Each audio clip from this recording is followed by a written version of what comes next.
High friends, this is Asavari from Preksha jewels. मी आत्ता तुम्हाला दाखवणार आहे खूप सुंदर अशा फ्युजन रिंग किंवा स्टेटमेंट रिंग. माझ्याकडे ऑक्सिडाईजमध्ये या फ्युजन रिंग्स अवेलेबल आहेत.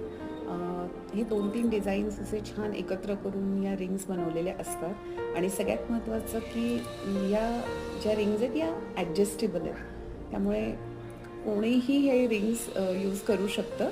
आणि याच्यात पण तुम्ही बघू शकताय की पिकॉकचं मोटिव्ह आहे, इथे बर्ड पण दिसतोय, इथे हे क्वेरीचं डिझाईन आहे. अशा खूप छान छान डिझाईन्स माझ्याकडे प्रिशा ज्वेल्समध्ये अवेलेबल आहे. जर तुम्हाला पण या ऑर्डर करायच्या असतील तर तुम्ही मला दिलेल्या नंबरला व्हॉट्सअप करा किंवा माझ्या प्रिशा ज्वेल्सच्या इन्स्टा अकाउंटवरनं मला DM करा. सो हे बघा, हे घातल्यानंतर पण खूप छान दिसतं आणि कॅरी करायला पण खूप इझी आहे, अजिबात त्याचा त्रास होणार नाही. सो माझ्याकडे भरपूर डिझाईन्स अजून अवेलेबल आहेत. तुम्ही सुद्धा